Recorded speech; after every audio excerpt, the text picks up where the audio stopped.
à tous, alors on se retrouve aujourd'hui dans l'entrée de mon appartement. Ce que vous voyez derrière, c'est la porte d'entrée de mon appartement. Si vous ne me connaissez pas encore, je m'appelle Aurore et je vis à Miami depuis plus de 3 ans maintenant. Je vais vous montrer un peu tout ce que ça implique de vivre dans une communauté, en fait tous les avantages qu'on a à vivre ici. Je vais vous faire le tour de l'appartement et un petit peu le tour de la communauté. Je vais vous montrer la salle de sport, la piscine. Enfin, je vais vraiment vous faire un petit tour global et vous montrer aussi plus globalement, oui, ce que 1500 $ ça vous donne à Miami en tant que locataire. Alors c'est parti, je vais vous montrer ça maintenant.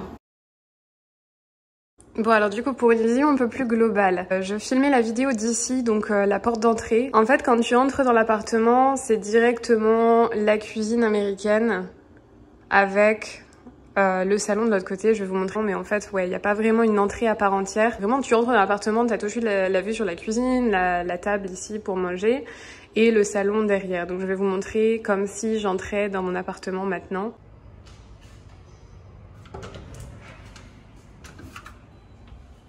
Alors voilà quand on entre, la vue globale. Donc à gauche ici, c'est une table et des chaises. On s'est meublé vraiment au basique. Tout vient de chez Ikea ici, en ce qui concerne les meubles en fait. Et tout est ce qui était le moins cher, tout simplement. Parce qu'on avait encore nos meubles en France quand on est arrivé ici et on pensait rester seulement pour 1 an. Mais pour l'instant, c'est très bien comme ça. Alors ici, il y a un poster de la Reine des Neiges. Pour ceux qui savent pas, je suis manager dans un cinéma, donc j'ai tendance à ramener de temps en temps des posters et des morceaux de choses qu'on a au cinéma dont on se débarrasse. Donc c'est un peu... l'une des seules décos qu'on a ici. J'ai d'ailleurs même pas accroché le cadre au mur comme vous verrez. Donc voilà, la table pour manger, en fait sur la gauche directement c'est la salle de bain, là-bas c'est la chambre et ici c'est le salon. Sur la droite tout de suite là on a la cuisine. C'est pas au goût du jour, hein, disons-le. Il y a des cuisines américaines bien plus belles que ça, mais c'est spacieux. Et en fait, l'avantage de vivre dans une communauté, c'est que la cuisine était déjà équipée, que ce soit le micro-ondes ici, le frigo ou le four, ou même le lave-vaisselle d'ailleurs ici. Tout était déjà ici. La seule chose qu'on a dû acheter, c'est le grille-pain que vous voyez là-bas, qu'on a dû acheter quelque chose comme 10 $.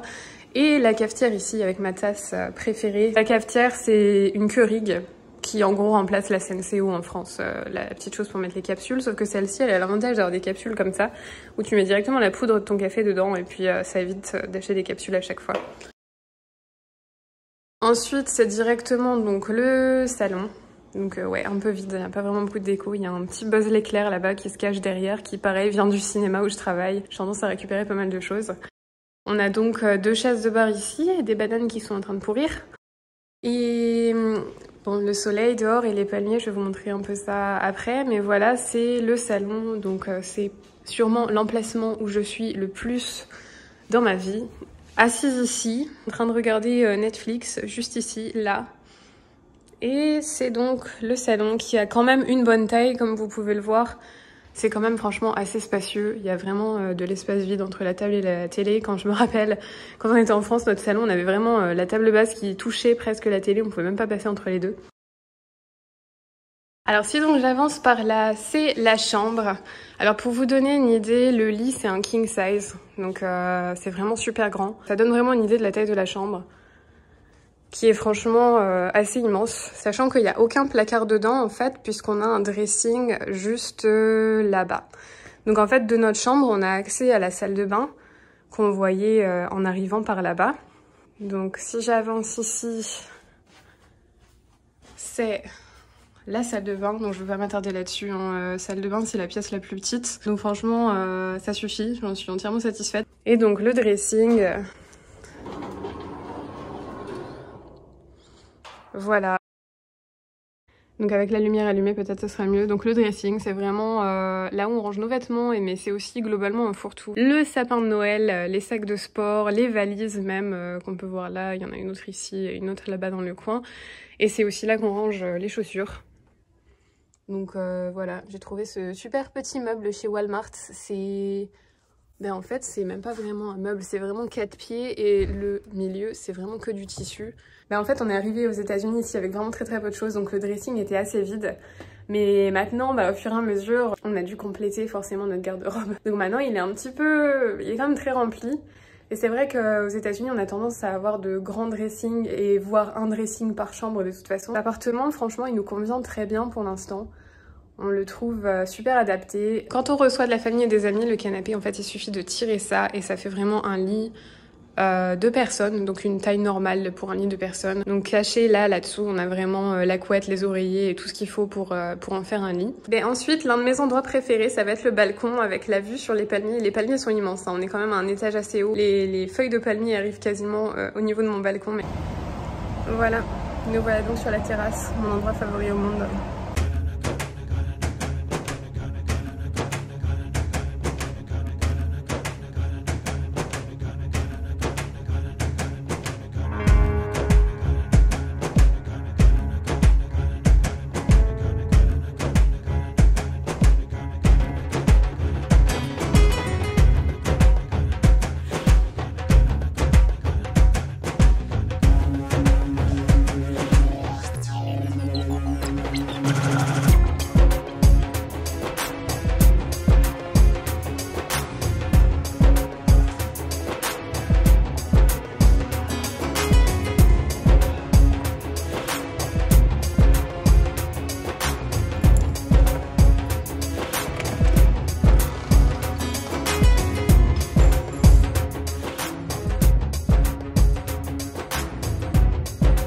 C'est la salle des machines à laver avec la super vue là-bas sur l'autoroute. La salle des machines, donc on paye 1,75 $ pour recharger, pour mettre le linge dans la machine ou dans le sèche-linge. Les sèche-linges qui sont donc ici.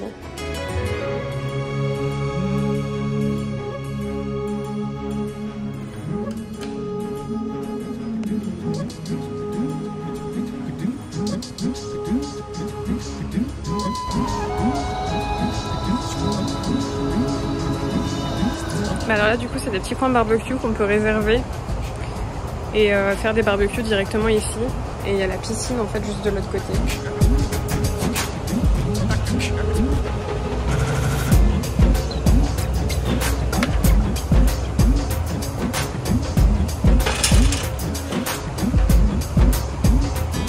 Apparemment il y a un chat.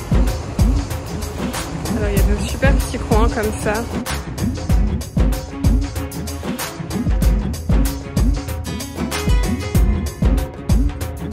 Et là c'est la piscine, donc un de mes coins préférés ici dans cette communauté.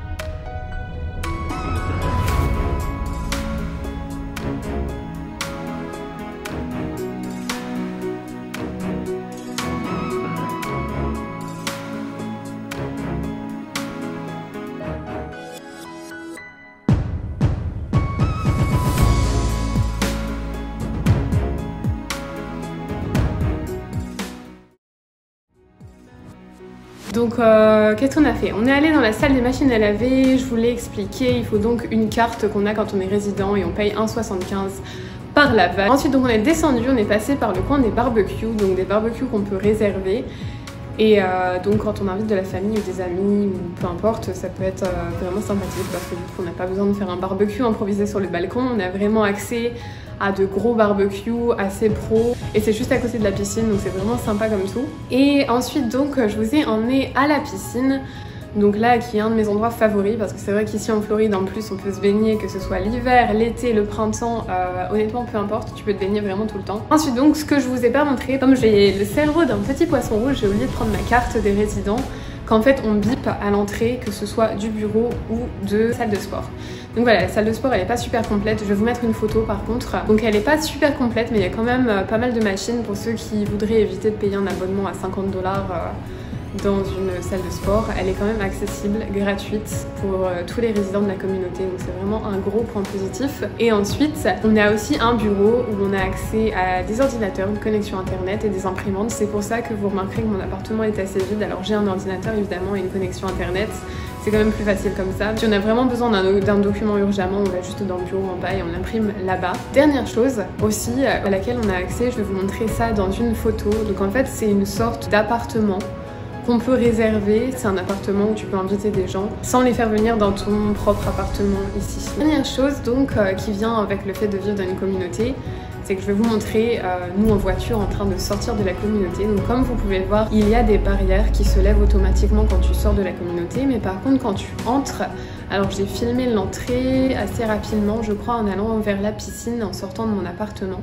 Donc à droite, il y a une barrière qui est pour les résidents seulement, parce qu'en fait les résidents ont un code barre sur la voiture qui permet que la barrière va s'ouvrir toute seule. Mais pour les visiteurs, donc sur la gauche, pour que la barrière soit ouverte, il faut que ce soit fait manuellement par le garde. Donc en fait, quand on entre dans la communauté, il y a une sorte de petite maison où il y a un garde, voire plusieurs, 24 heures sur 24. Donc si tu as des invités, ils vont devoir passer par le garde et le garde va vérifier les documents d'identité, les scanner d'ailleurs, et appeler le résident concerné par la visite de cet invité pour confirmer qu'il est bel et bien invité. Une fois que c'est confirmé par le résident, un pass temporaire va être donné pour cet invité, la barrière va être ouverte et il va pouvoir aller s'installer sur le parking visiteur. Et en parlant de parking, je vous filme un petit morceau du parking qu'on a sur plusieurs étages et donc qui est couvert, mais on a aussi énormément de places à découvert et donc on a le droit à 2 places de parking. Voilà, donc pour 1560 exactement qu'on paye par mois, je trouve qu'on a accès à pas mal de choses. La piscine, c'est le gros plus. L'appartement, c'est certes une chambre, mais il est spacieux, que même quand on a des invités qui viennent passer 1, 2, voire 3 semaines,